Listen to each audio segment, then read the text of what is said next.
मानसिक स्वास्थ्य की चर्चा के इस मंच कामयाबियों में आपका स्वागत है। मैं अमरीश श्रीवास्तव, साइकेट्रिस्ट। हम बातें कर रहे हैं छात्रों में अल्कोहल और ड्रग्स की समस्या की। ये कोई खबर नहीं है, पिछले 50-60 सालों से अपने आसपास आप भी देखते हैं और हम भी, किताबों में भी छपता है, अखबारों में भी, कि छात्रों में तनाव के साथ साथ एडिक्शन या नशे की समस्या बढ़ती जा रही। न जाने कितनी ज़िंदगी इससे तबाह हो चुकी है, न जाने कितने परिवार भी इससे दुखी हो चुके हैं। यहाँ तक कि इसका सबसे बड़ा बुरा असर पारिवारिक संबंधों पर पड़ता है। तो ये होता कैसे है?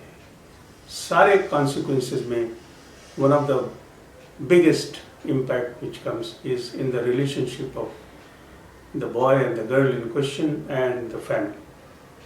परिवार में जो तनाव उत्पन्न होते हैं वो क्यों होते हैं और कैसे होता है, क्या करना चाहिए? समस्या ये है कि सुनने वाला और कहने वाला दोनों भावनाओं के आवेग में रहते हैं। माँ पिता बड़ी मुश्किल से लोगों को, बच्चों को कॉलेज कैंपस में घर से दूर पढ़ने के लिए भेजते हैं। फिर 6 महीने में खबर आती है कि किसी को नशे की आदत लग गई और वो 15 दिन स्कूल नहीं गया, कॉलेज नहीं गया। फिर लोग भागते हैं, जाते हैं, देखते हैं कि कहीं कोई बीमारी तो नहीं है, तो वहाँ नज़ारा कुछ और देखने को मिलता है। अब संवाद क्या होता है? What goes on, what transpires? सुनने वाला भावना के आवेग में है, कहने वाला भी भावनाओं के आवेग में है। जब आप भावनाओं के आवेग में होते हैं तो बातें कैसे कही जा सकती हैं? वे बातें जो आप समझाना चाहते हैं। आप एक काउंसलर के रोल में गए हैं, आप इंटरवेंशन करने गए हैं, आप गए हैं इसलिए कि बच्चे को उस माहौल से बचा सकें।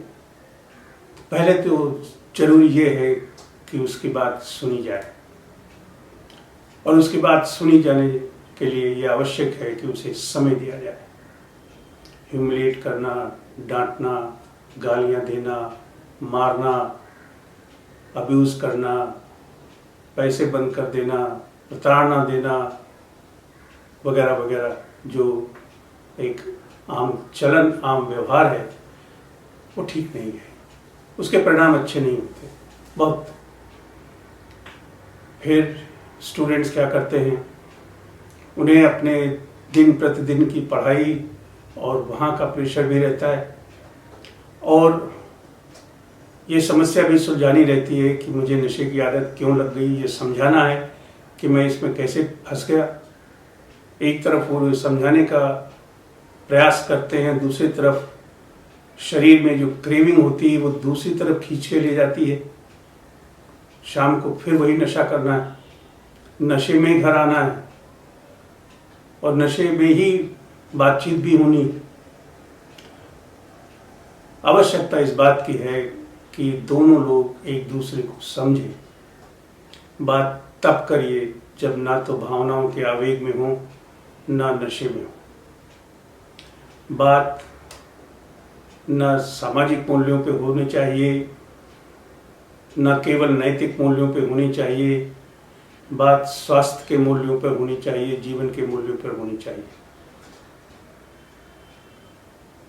जो लड़का ड्रग्स की तरफ जा रहा है और जिसकी इच्छा है कि वो छोड़ दे, तो पहला काम है कि उसे डिटॉक्सिफिकेशन या जो भी सुविधा अस्पतालों में है वहाँ पर आप उसे ले जाएं।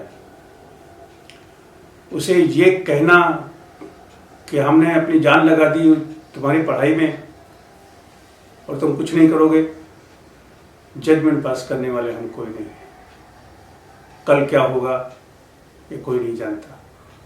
बिगड़े हुए लोग सुधर जाते हैं और सुधरे हुए लोग बिगड़ जाते हैं। ये कला है कि आप कैसे अपने बच्चों को, अपने युवकों को संभालते हैं। और अगर दोनों तरफ आग लगी हो, जैसा कि अक्सर होता है, पिताजी आवेश में, लड़का एक और युवक हो गया वेग में, और माता जी कहीं सही में हुई, जो तस्वीर सामने दिखती है साधारण परिवारों की, उसमें तनाव के अलावा कुछ नहीं है। न केवल, अब देखिए होता क्या, ड्रग्स की समस्या कॉलेज में थी, लड़का कॉलेज में गया, उसे उसकी आदत लग गई, अब उस समस्या ने प्रवेश किया आपके घर में। घर में तनाव माता पिता में बढ़ा, पिता के काम में दिक्कत आई, पैसों की दिक्कत बढ़ जाती है, बीमारी होने की संभावनाएं अधिक हो जाती हैं, माँ के शरीर पर, मन पर प्रभाव पड़ता है। तो ये समस्या धीरे धीरे कहाँ से कहाँ जाती है, इसका अंदाजा लगाना मुश्किल है।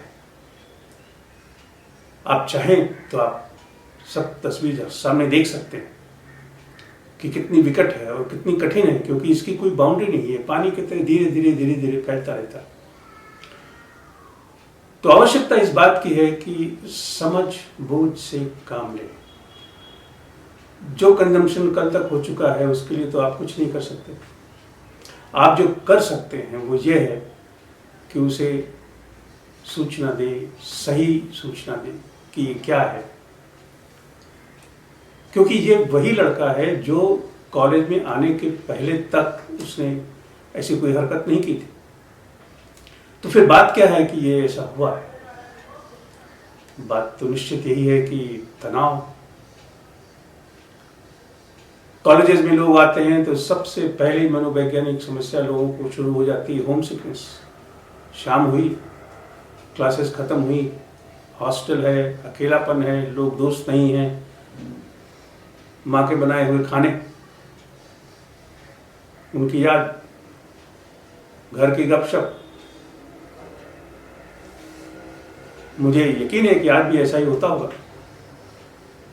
और ये एक कारण है होम सिकनेस, जिसमें जो धीरे धीरे धीरे धीरे बढ़ता जाता है। होम सिकनेस, फिर होपलेसनेस आया तो उदासी शुरू हुई, उदासी शुरू हुई तो दोस्तों की महफिलें शुरू हुई और शराब और सब कुछ शुरू हो जाता। तो मामला कहीं अलग था और संवाद गलत हो जाने से वो किसी और रास्ते पर भटक जाता। तो जरूरत इस बात की है कि तुरंत बिना देर किए एक्सपर्ट्स की राय लें, अपने ऊपर ना कोई लांछन लगाएं, ना छात्रों पर लांछन लगाएं। नाम देने से, झगड़ा करने से, गुस्सा करने से कोई फायदा नहीं होता है। कभी देखा नहीं गया है, ना कहीं किसी रिसर्च में पाया गया है।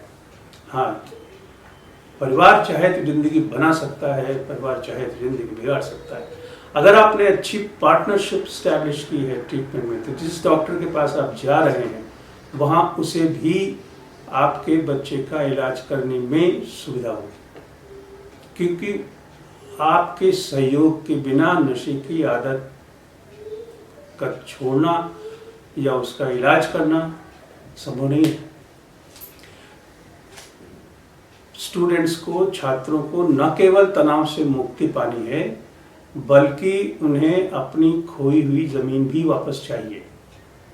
वे भावनात्मक रिश्ते जो तनाव में आ गए थे, जो टूट गए थे, कई लोगों की गर्लफ्रेंड्स छोड़ के चले जाते हैं, शादियां टूट जाती हैं, बहुत से लोग घर से बेदखल कर दिए जाते हैं नशे की वजह से। ये शख्स चाहता है कि वो फिर से इज्जत की जिंदगी जिए, वो उसे वापस मिले। इसलिए आप उसमें, मेरा कहना उन माता पिता अभिभावकों से है कि उसमें बाधक ना बने, सहयोग दें, इलाज के लिए जाएं, उसमें पार्टिसिपेट करें। हाँ, आप कहेंगे बहुत मुश्किल है, मुझे मेरा काम धंधा है, सब देखना पड़ता है, जरूर, मगर प्रायोरिटीज तो डिसाइड करनी पड़ेगी, कहाँ क्या करना है और कब करना है। हर चीज़ की कीमत अदा करनी पड़ती है। दुखों से लड़ने के लिए कमर कसनी पड़ती है, इसलिए कमर कसिए। ये बीमारी है, बीमारी की तरह लीजिए।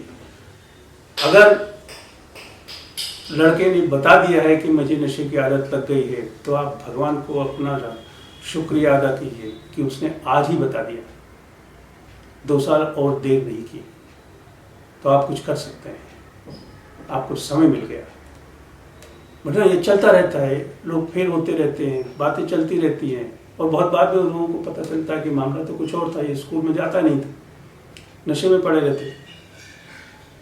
न जाने कितने ऐसे लोगों को हम लोगों ने देखा है, हमने, हमारे साथियों ने, एक्सपर्ट्स ने, जो पूरा कार्यक्रम चलाते हैं विभिन्न अस्पतालों में, हर स्टेट में, हर अस्पताल में इसकी सुविधा है। साइकेट्रिस्ट हैं, डी एडिक्शन एक्सपर्ट्स हैं, काउंसलर्स हैं, साइकोलॉजिस्ट हैं, सोशल वर्कर हैं, फिजिशियंस हैं, पूरी लेबोरेटरी है, सारे टेस्ट होते हैं, किसी बात की कमी नहीं है। कमी है इसको भावनात्मक रूप से सोचना छोड़ें। हमारा नाम, हमारे घर की इज्जत, हमारा लड़का, हमारा पैसा, ये चीज़ें इसके पीछे नहीं हैं। इसके पीछे है लड़के का मानसिक तनाव और उसके मस्तिष्क की बनावट। हाँ, मस्तिष्क की बनावट पे याद आता है। थोड़ा सा हमें जानना चाहिए कि जिन लोगों को अल्कोहल या नशे की आदत हो जाती है, उनके मस्तिष्क में और दूसरों के मस्तिष्क में थोड़ा फर्क है। थोड़ा फर्क किन चीज़ों में है? थोड़ा फर्क उसकी संरचना में है और उसकी कार्यशैली में भी है। जो न्यूरोट्रांसमीटर्स या केमिकल संवेदनशील रासायनिक पदार्थ, द सेंसिटिव न्यूरोकेमिकल सब्सटेंसेस जो नॉर्मल लोगों में होते हैं, वो उनमें से कुछ की मात्रा या कम होती है या ज़्यादा होती है, और इस वजह से जो ब्रेन में एक सेंटर है जिसे हम कहते हैं रिवॉर्ड पनिशमेंट सेंटर, जिसकी केमिस्ट्री उल्टी पलटी होती है। इस वजह से इनका ब्रेन डेवलप नहीं हो पाता और आदत लगने के बाद छोड़ना मुश्किल होता है जब तक कि वो सब्सटेंस ना मिल जाए। इसलिए आजकल नई नई दवाइयाँ भी हैं जो डॉक्टर्स उपयोग में लाते हैं। क्रेविंग हुआ तो कौन सी गोली यूज़ करनी, क्रेविंग के साथ डिप्रेशन हुआ तो कौन सी गोली यूज़ करनी, अल्कोहल की मात्रा ज़्यादा है और विड्रॉल रिएक्शन में जाते हैं, लीवर में भी समस्या है तो कौन सी गोली यूज़ करनी, वगैरह वगैरह। ये अलग विज्ञान है, विज्ञान का क्षेत्र है और काफ़ी डेवलपमेंट है इसमें और काफ़ी अच्छे रिजल्ट्स हैं ट्रीटमेंट के। मैं बहुत ऐसे अपने लोगों को जानता हूँ पहचान के, हमारे पेशेंट्स जो इस समस्या में फंस गए थे मगर फिर वापस ज़िंदगी की मुख्य धारा में आ गए और अच्छी भली ज़िंदगी बिता रहे हैं। कोई फिक्र की बात नहीं होती है, किसी चीज़ की फिक्र नहीं होनी चाहिए, सिर्फ इलाज करना है, बच्चे की मदद करनी है, उसका हाथ पकड़ना है और उसे आगे ले जाना है। यही कमिटमेंट काम में आएगा, दूसरा कोई अप्रोच काम में नहीं आता। अपनी भावनाओं पर काबू रखें। आप मन में चाहे जो सोचें, मगर अगर आप ये सोचेंगे कि आपकी सोच लड़के को पता नहीं चलती तो भी आप गलत सोचते हैं। और अगर आप ये सोचें कि आप बंद कमरे में उसके खिलाफ नकारात्मक विचार रखेंगे और उसे मालूम नहीं पड़ेगा तो भी आप गलत सोचें। भावनाएं एक दूसरे को जगा देती हैं, न जाने किस माध्यम से जाती हैं मगर बातें बता देती हैं। इसलिए मेरा मानना है, पूरा विश्वास है कि इस समस्या का निदान है। इसमें जुड़े न केवल अपने बच्चे की बल्कि उसके दोस्तों की, उसके परिवारों की मदद करें, हाथ आगे बढ़ाएं और बच्चों की ज़िंदगी बचाएं। वरना जो परिणाम होते हैं, करियर जाता है, सेहत जाती है, नैतिक मूल्य जाते हैं, संस्कृति जाती है, सब कुछ धीरे धीरे टुकड़ों टुकड़ों में बिखर जाता है। इसे बचाएं।